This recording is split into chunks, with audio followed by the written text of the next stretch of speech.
I rarely, if ever, discuss something personal, but I feel that it behooves me to talk about why I've decided to change my name professionally. I've been asked this by many people who have followed me over the years, and I feel that I owe an explanation for the change.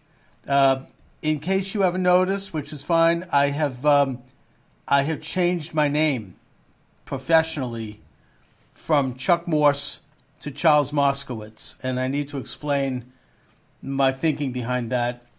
There are several reasons. It's a complicated subject. The main reason, actually, is that Charles Moscowitz is my real name. It's not my legal name. My legal name is Chuck Morse, but it's my family name. It's my father's family's name. My grandfather came to this country in the sometime in the early 20th century with the name Moskowitz.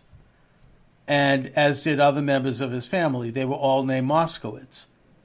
And at some point, I think in the 1920s perhaps, there was a decision made by several people in that family to change their name to Morse. Others kept the name Moskowitz. And there was, I don't know a lot about it, but I think there was a schism in the family that, and this might have been a contributing factor to that. My grandfather went with the Morse side of the argument because he wanted to disguise the fact that he was a Jew. Now, his reasons for doing that were very simple. He was an unskilled laborer who had difficulty finding a job all his life. He was poor. It was a depression. And he felt that being associated as a Jew would make it more difficult for him to find work. You know, he feared anti-Semitism. He feared being singled out as a Jew, especially in his area, which was, as I say, unskilled labor. He was not an educated man in the classic sense. He was very well read. So he changed the name to Morse because he was fearful of anti-Semitism, is the bottom line. And so when I was a kid, I toyed with the idea of going back to Moskowitz, as did one of my brothers. But I got the sense that my father would have been unhappy about that. He never said so. He didn't tell us that we couldn't do it. But he seemed uncomfortable with the idea of it, so I kind of put the thought aside. And I don't think that I'm dishonoring the memory of my late father by doing it at all.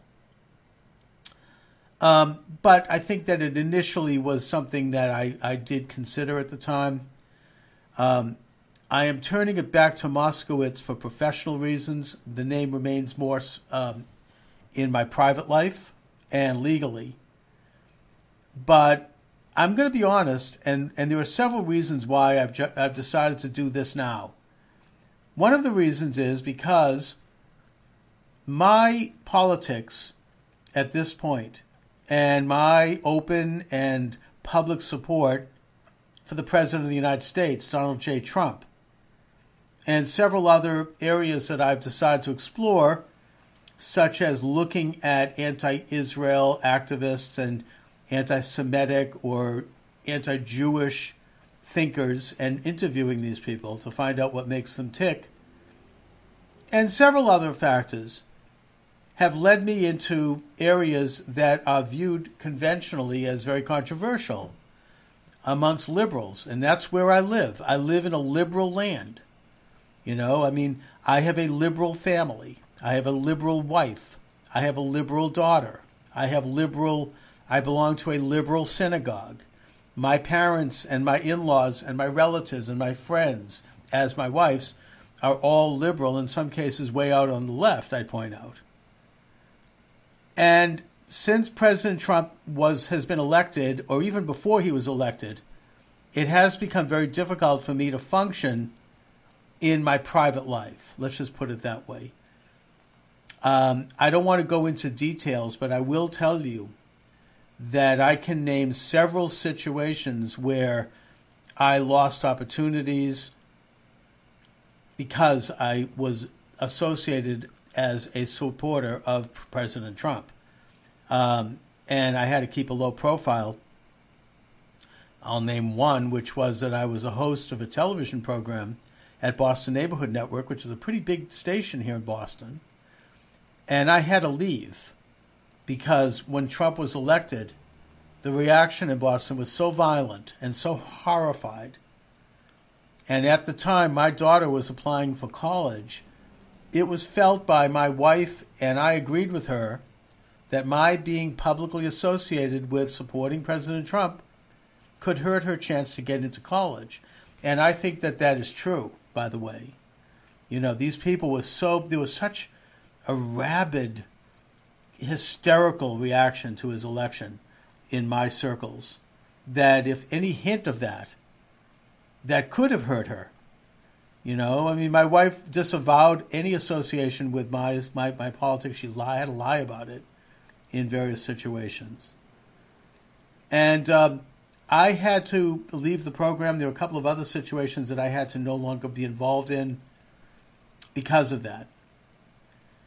And now it's really come full circle because about 2 or 3 weeks ago, maybe 2 weeks ago, a Boston Globe columnist, Jeff Jacoby, quoted me in his column, and he wrote a whole column around that quote about the border fence, you know, the border wall, and my contention that having a border wall for a sovereign nation is as natural as locking your door in your house or in your car is for a citizen. He wrote a whole column about that, and he named me. I thought it was a very interesting column. He didn't agree with me. I thought my argument was better than his, but nevertheless, it wasn't disrespectful. He didn't call me any names.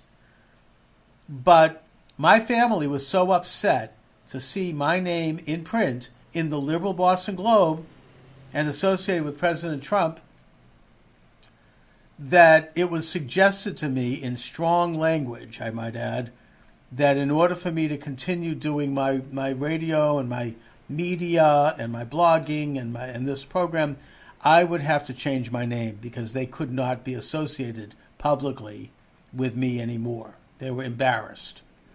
And I also will add, quite frankly, that my immediate family is part of this Trump-hating movement. And it has created a good deal of contention in my family. I'm not going to deny that. So, you know, and I don't think I'm alone in that, by the way. I had somebody approach me right after the election and say to me, gee, Chuck, can you come over and visit us and have dinner with us some night with your wife? Because me and my wife aren't speaking to each other. I hate Trump and my wife loves Trump. And we're trying to figure out how to proceed. And so we thought maybe we would talk with you and your wife and see if you can present the Trump side and how you get along. And I pointed out to this guy that the fact of the matter is that we were involved in the same loggerhead. And I really didn't think it would be all that productive. So, I don't think I'm the only one involved in this kind of division right now. President Trump is a counterculture. He's a counter-revolutionary figure. And I understand why the left despises him, because he is threatening to undo over 100 years of the march toward authoritarianism that they dream of. And so there's a violent reaction. Now, I don't think my family is a part of that. They're not consciously a part of it. It's more of a social pressure. It is most unfashionable to be a supporter of President Trump. And it fills them with fear, and they don't have the kind of intellectual strength or whatnot to be able to step out and be that. And they're not that anyways. They don't like Trump. My daughter doesn't like him. And I think, unfortunately, a lot of young people her age are not fans of President Trump. And she's at a liberal college now, and she cannot even consider supporting Trump, even if she did, but she doesn't. So, therefore, I have reverted back to my original family name, Charles Moscowitz. And in that capacity, for professional reasons, I would like to be referred to as Charles Moscowitz. I can still call myself Chuck, like I've always done, which is a nickname for Charles. But I would ask anyone in the media, like if the Boston Globe wants to quote me in the future, or anyone else, to please refer to me as Charles Moscowitz out of respect for my family and my relatives and my mother, who was absolutely despises President Trump. Of course, she hated George W. Bush too, and she's a hardcore partisan Democrat. But President Trump has really sent people over the edge. And so the reason I'm mentioning this today is because I do think it has social import. I'm not bringing this up to yammer on about my own life. I think that it does resonate with what's going on in the broad sense in our society today, this kind of division. I think it has everything to do with why the liberal Democrats and the left refuse to open the government because they don't want to have a border wall, because they just hate Trump and they don't want to give him a victory, and also because they philosophically want open borders, but that's another subject.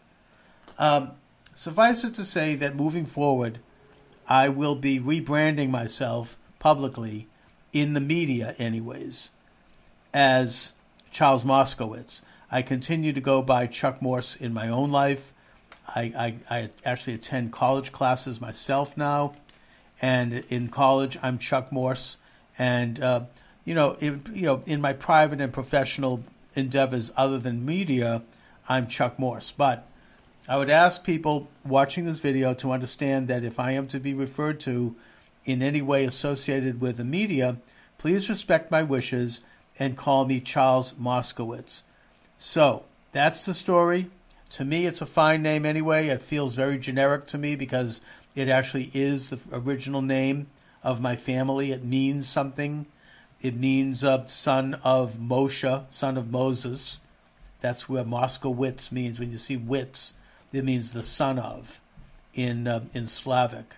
So that was my family name. I'm proud of it, and I'm honored to embrace it for professional reasons.